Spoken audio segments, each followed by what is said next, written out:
Le départ de Félix-Antoine Tshisekedi en France fait débat aujourd'hui. C'est à la une de voir le président congolais n'a pas participé au huis clos, également au dîner qui était prévu. Il a manifesté sa frustration. Il a dit être fâché du discours du président français. On en parle aujourd'hui, 19e sommet de la francophonie qui a été marqué par un incident. En République démocratique du Congo, on en parle. Pourquoi pas en France, là où ça fait débat également. Pour en parler sur Guel Afrique Télévision, j'ai l'honneur de recevoir Christophe Mouissa, un panafricain, un acteur de la société civile, mais également un DDH. Bonjour et bienvenue. Bonjour messieurs les journalistes et merci de nous convier à ces débats. Nous vous remercions. Aujourd'hui lundi, on parle de la République démocratique du Congo à l'est du pays. Quoi de neuf? Oui, lundi, effectivement, la ville de Goma est partout en République démocratique du Congo parce qu'il faut le dire que lorsque vous perdez déjà plus de 100 personnes, il faut considérer cela déjà comme un deuil national.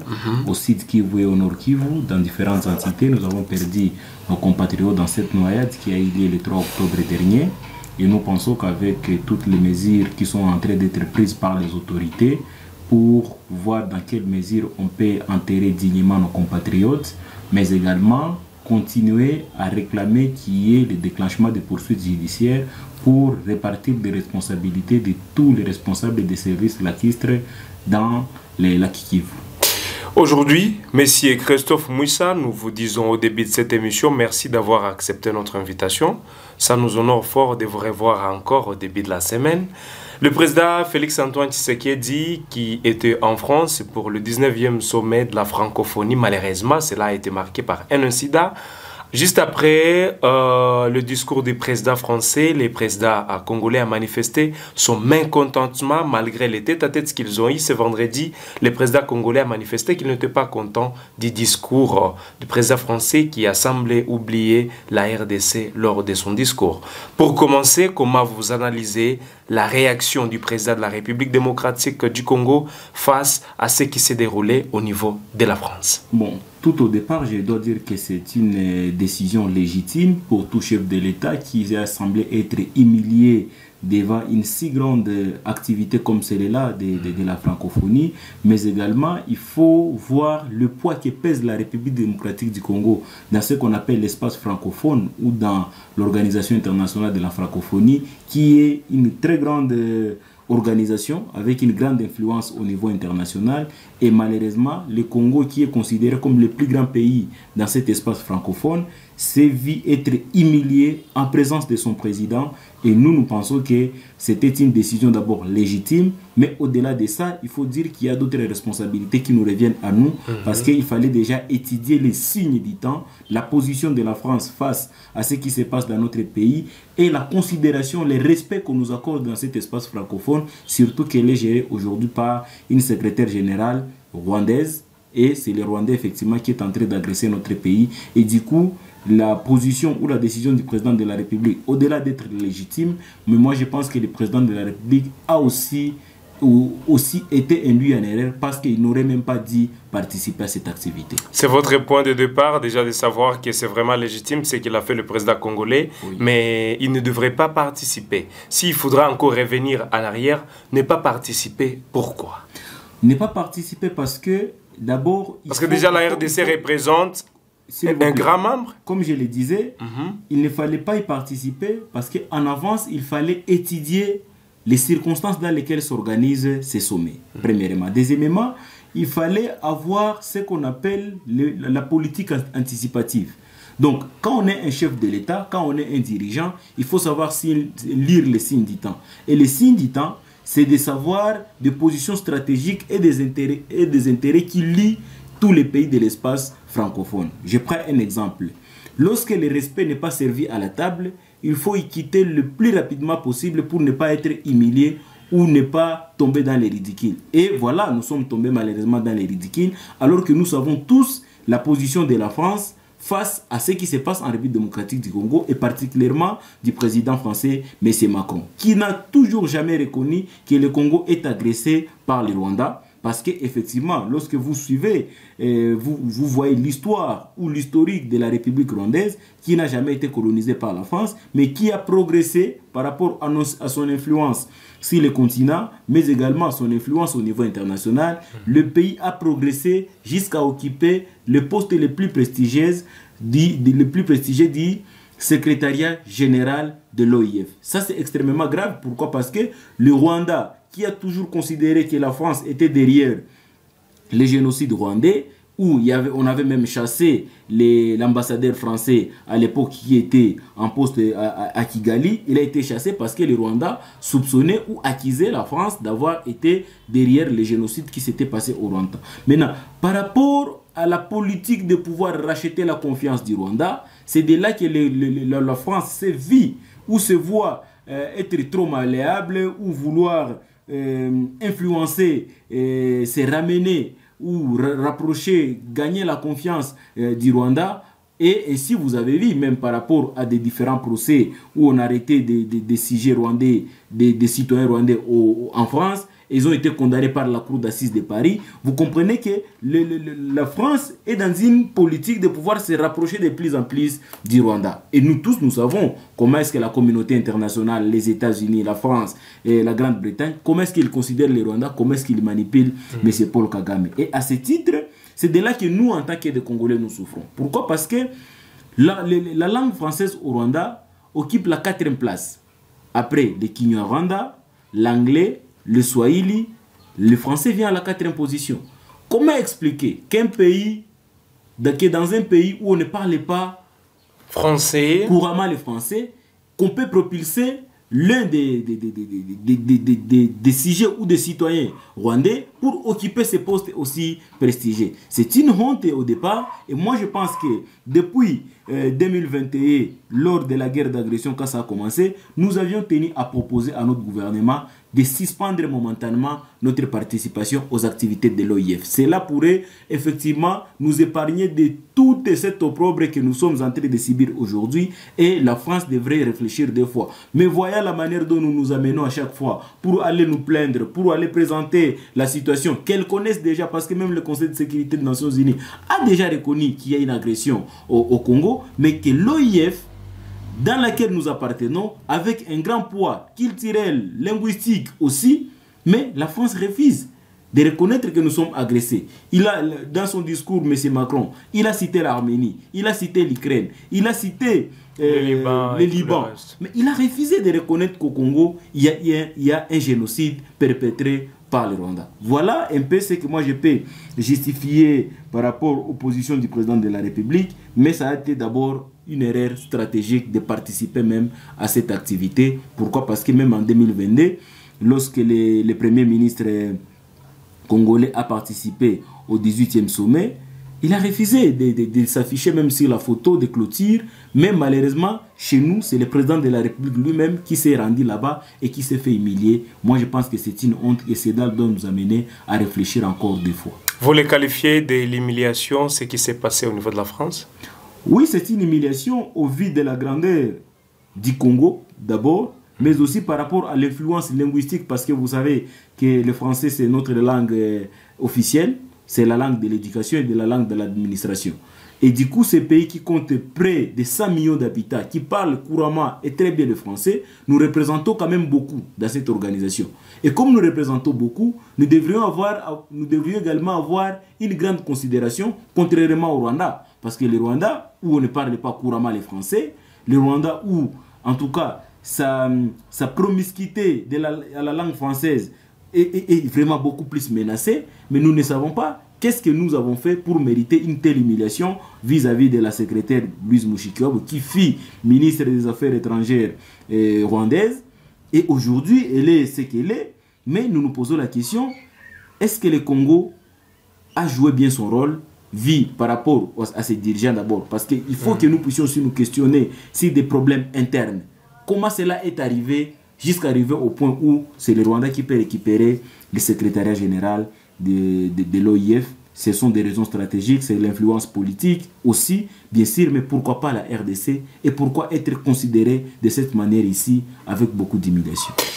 Mesdames et messieurs, vous le connaissez très bien, comme vous l'aviez entendu sur la toile disant le président de la République démocratique du Congo, Félix-Antoine Tshisekedi, a décidé à boycotter d'ailleurs les dîners, à boycotter les huis clos qui étaient organisés au niveau de la France, juste après le discours du président français Emmanuel Macron qui a omis de dire ce qui se passe en République démocratique du Congo, qui n'a pas dit clairement ce qui se passe en RDC comme on l'entendait d'autrefois. Cela ne s'est pas réalisé ainsi. Le président rwandais était présent, le président congolais et plusieurs autres chefs d'État africains étaient présents lors de cette cérémonie. Est-ce que le président congolais, le président français, voulais-je dire, aurait aussi dit ce qui se passe en RDC en présence du président rwandais? C'est une sorte de questionnement qui se demande aussi, M. Christophe Mouissa. Comment pensez-vous? Pensez-vous qu'il aurait aussi prononcé l'agression rwandaise en présence du président rwandais? Pour le discours de clôture, il y avait un point de presse qui a été organisé, une conférence de presse pour le préciser.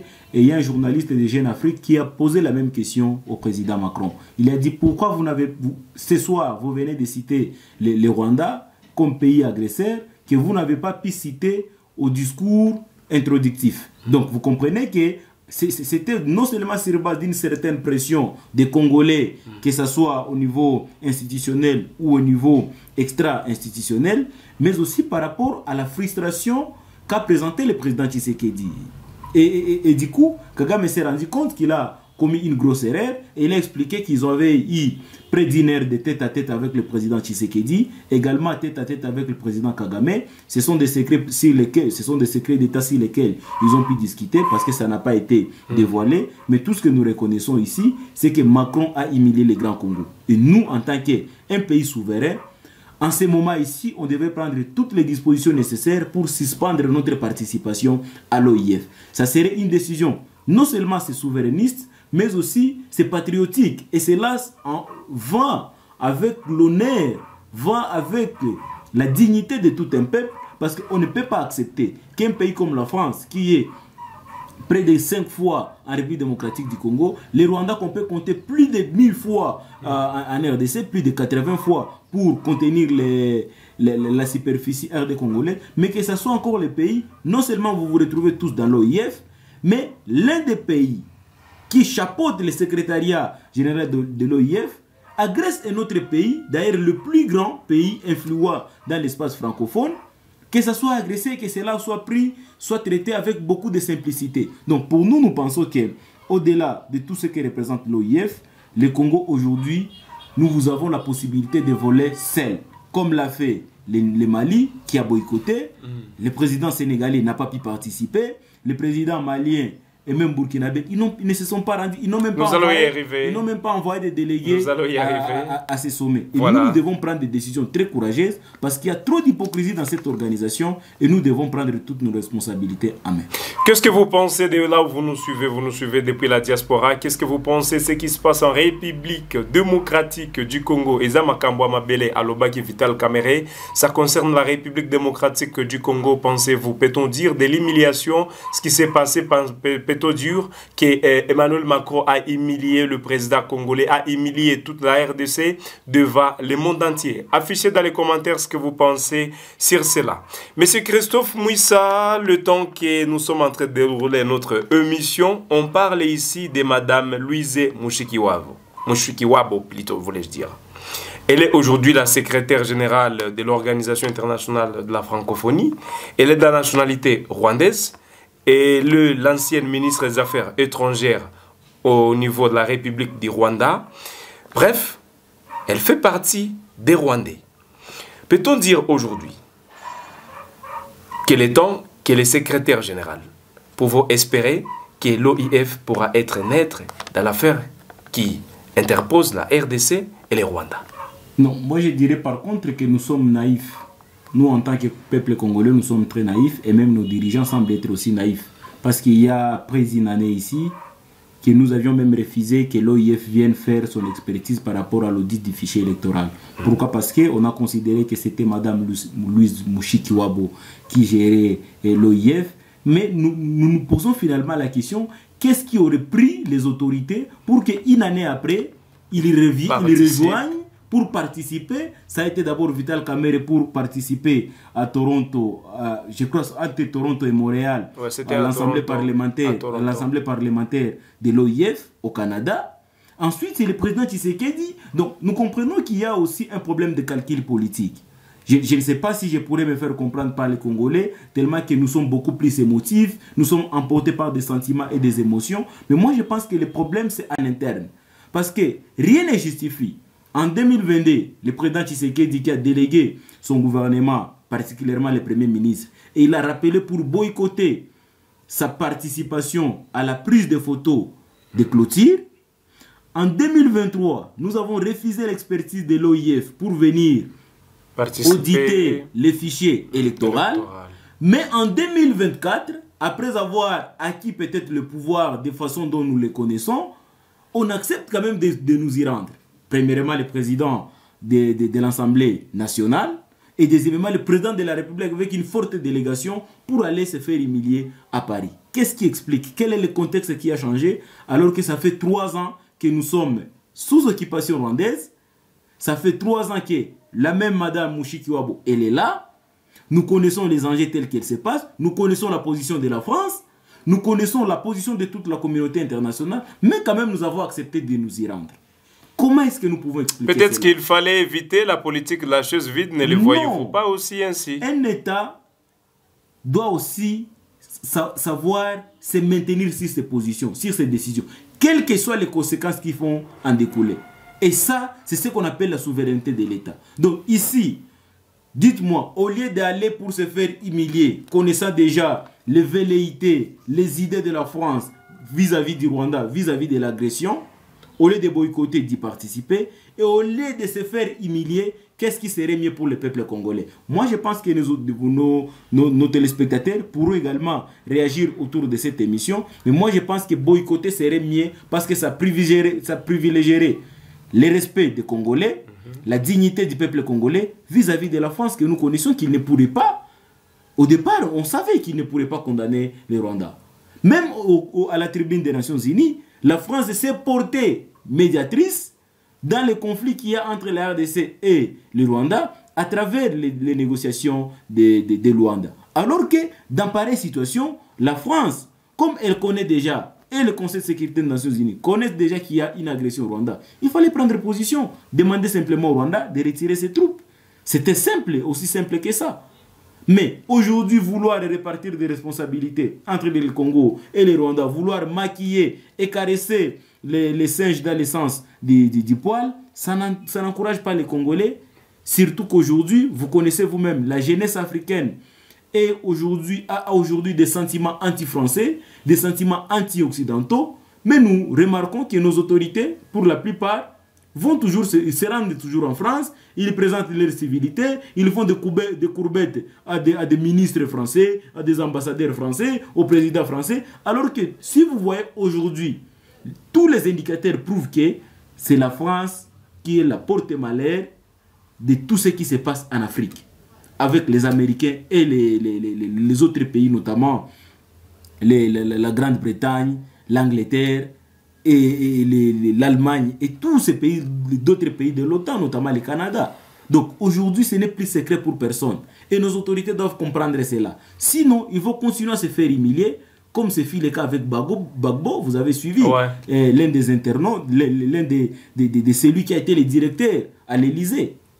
Il a expliqué comment est-ce que le président africain, on le maltraite. On les traite comme des petits gamins en Occident. Et ça, nous devons rompre avec ce cycle-là de mauvaises habitudes où les gens pensent qu'ils sont plus supérieurs, plus intelligents que les autres. Et nos autorités doivent comprendre cela. Parce que l'OIF en soi n'était pas mauvais. Mais lorsqu'il y a beaucoup d'hypocrisie, lorsqu'on ne veut pas reconnaître, que ce soit à Martinique, en Haïti, au niveau du Canada, au Moyen-Orient, aux îles Comores, tous les peuples se retrouvant dans l'espace francophone doivent être traités avec dignité. Et si la France ne veut pas reconnaître cela, ça n'a plus la raison de continuer à exercer dans cette... C'est-à-dire, vous n'entendez rien de l'OIF, toutefois, Mushikiwabo sera là, vous n'entendez rien de l'OIF, toutefois, la France pourra jouer les jets de double couteau à double tranchant. Mais l'OIF, on n'est pas contraint de se retrouver dans l'OIF. Ça, c'est d'abord la première des choses. Parce que l'OIF, c'est une organisation qui regroupe des pays par rapport à leur volonté. Vous pouvez ou ne pas y appartenir.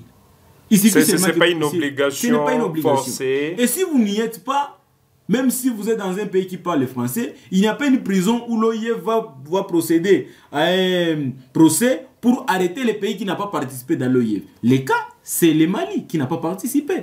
Voilà. C'est le Niger. On y entre alors. C'est le Burkina. Comme vous venez bien d'y entrer, on y entre. Vous le savez très bien, les États, Alliance des États d'Israël, nommément appelés aujourd'hui AS, comme vous le savez très bien, nous sommes une télévision panafricaine, on ne s'arrête pas que sur la République démocratique du Congo. Nous devons aussi parler des autres pays, le Rwanda, l'Ouganda, Burundi, Bujumbura. On doit parler également de Bamako qui est au Mali. Nous parlons de Ouagadougou au niveau de Burkina Faso, mais également on parle de Niger. Nous devons parler de tous ces pays africains parce que nous restons panafricains. Madame Louise Mushikiwabo, lors de son interview, a fait savoir ceci, qu'elle a vraiment besoin aujourd'hui de voir le Mali, le Burkina, le Niger d'y revenir au niveau de l'OIF. Nous notons ici que l'OIF a vu jour au niveau de Bamako, c'est au Mali, Niamey, au niveau, c'était en 1970. Ouais. C'est regrettable aujourd'hui de voir que le pays où l'organisation a vu jour ne participe pas à ce que l'organisation est en train de faire. Elle a fait appel aux 3 pays. C'est quoi le mot pour débuter? Non. L'appel de Madame Louise à l'AS, s'il faudra dire ainsi. Qu'elle soit Mushikiwabo, qu'elle soit beaucoup d'autres pays africains, nous semblons être manipulés par la France. Et moi, je pense aujourd'hui, les réveils africains, l'éveil de la conscience africaine, moi je pense que ça commence à prendre de l'ampleur. Et c'est à travers de telles décisions que les Occidentaux peuvent nous respecter. Nous ne pouvons pas toujours continuer à penser qu'il n'y a qu'eux qui ont de très belles initiatives, comme l'OIF. Voilà qu'ils ont mis en place ce qu'on appelle l'AS. Et s'ils ont le soutien de tout un peuple, moi je pense que cette organisation pourra progresser. Parce que nous avons toutes les capacités nécessaires. Nous avons de l'intelligence, nous avons de la capacité managériale, nous avons l'essence élevée du leadership. Donc tout aujourd'hui se joue en Afrique. Il n'y a que l'Africain qui doit aujourd'hui se doter d'une nouvelle mentalité forte et de ne pas penser que le bonheur ne pourrait que provenir de l'Orient ou de l'Occident. Nous avons aussi la capacité de fructifier ce que nous avons à nous en termes de ressources du sol et du sous-sol et de ne pas toujours continuer à nous greffer autour des intérêts français, américains ou russes. Nous avons aussi la possibilité de nous tailler notre propre chemin, créer ce qu'on appelle la troisième voie pour ne pas seulement continuer à penser que tout pourrait provenir de la France, des États-Unis ou des pays de l'OTAN. C'est le moment pour les Africains, raison pour laquelle j'ai salué fortement en tant que panafricain, parce que ces gens-là ne doivent pas continuer à nous considérer comme des sous-hommes, de se dire, nous n'allons pas participer dans cette organisation parce qu'il y a trop d'hypocrisie. Ces 3 pays restent fermes, M. Christophe. Dans tous les cas, c'est la France qui continue à bénéficier de ces histoires. Pourquoi? Parce que lorsque vous parlez de l'OIF, on parle beaucoup plus de la promotion de la culture française et de la langue française. On ne parle pas beaucoup plus de la culture africaine, de la tradition africaine. Vous comprenez? Donc on utilise les Africains à force d'avoir subi la colonisation, avoir connu des métropoles qui parlent des langues francophones ou francophiles, et on vous dit, vous êtes les meilleurs. On nous manipule en pensant que le fait de nous doter de cette appellation d'être les meilleurs qui savent prononcer bien le mot français, de savent lire, écrire les auteurs et la culture française, on nous fait penser que nous sommes des petits Français d'Afrique, des petits Français de l'Orient, des petits Français de Martinique ou de Guyane. Non, c'est le moment aujourd'hui d'avoir un nouvel imaginaire. Et c'est de là que les Africains sont en train de partir. Donc on veut avoir un imaginaire africain, une nouvelle conception du monde proprement africaine. Et c'est là, c'est le plus grand travail que nous devons faire aujourd'hui. Mais nous sommes à un certain moment bloqués par nos dirigeants qui ne veulent pas comprendre la progression des choses. Parce qu'ils savent que la plupart de leur pouvoir provient de ces gens-là. Ils savent que la plupart de leur influence provient de ces gens-là. Mais n'oubliez pas que l'histoire du monde a été écrite par les Africains. Les Cheikh Anta Diop, le Kwame Nkrumah, Et ils ont malheureusement falsifié l'histoire. Et aujourd'hui, nous pensons que tous les biens proviennent de l'Occident. Toutes les statuettes fabriquées par les ancêtres africains, ce sont eux qui constituent des musées aujourd'hui en Occident. Et moi, je peux aller encore très loin, bien que les Africains, nous sommes aujourd'hui en position de faiblesse, mais il y a toujours la possibilité de prendre conscience et d'espérer que cette histoire de l'OIF, ces histoires de CEDEAO, fabriquées de toutes pièces par les Occidents, ne vont pas nous faire avancer. Nous avons des possibilités ici chez nous, nous avons des ressources, il suffit seulement que nous puissions prendre conscience et nous devons maintenant commencer à traiter des choses d'égal à égal. Contracter des partenariats gagnant-gagnant et non plus considérer que tout doit aller d'abord en Europe et vous, on va vous ramener ce qu'on appelle des subventions. Les Africains sont en train de grandir et aujourd'hui, la prise de conscience et une certaine révolution mentale commence à arriver et nous ne continuerons toujours pas à nous courber devant les petits Français, des petits Américains, des petits Russes. Nous aussi, nous sommes des hommes. Et la charte même des Nations Unies le parle clairement que tous les États sont égaux. Donc il n'y a pas un grand État plus qu'un autre. Tout dépend de sa souveraineté. Et c'est de là que les Africains aujourd'hui sont en train d'investir. Et cette histoire de l'OIF aujourd'hui a prouvé ses limites. Même les Nations Unies ont prouvé leurs limites parce qu'il n'y a aucun pays africain qui est représenté dans les 5 pays permanents. Donc, c'est une révolution qui a déjà commencé. Vous avez suivi les Kémy Séba, vous suivez les Ale Foka et les autres, les Nathalie Yamb. Et aujourd'hui, au fait, c'est une nouvelle dynamique. Mesdames et messieurs, nous sommes à la fin de cette émission. Nous sommes honorés de vous savoir nombreux. Vous aviez été des milliers de Congolais qui nous ont suivis aujourd'hui. Vous pouvez être Congolais, vous pouvez être panafricain, vous pouvez être burkinabé, quelqu'un du Niger, quelqu'un de Bamako. Pourquoi ne pas parler du Mali sans oublier les Kenyans? Parce qu'il y a aussi aujourd'hui des Kenyans qui sont frustrés de la politique de William Ruto au Sénégal. Il y en a beaucoup des Africains aujourd'hui qui sont frustrés de tout ce qui se passe au niveau des Occidentaux. Que pensez-vous du décollage des Africains pour le développement de l'Afrique? Affichez dans les commentaires.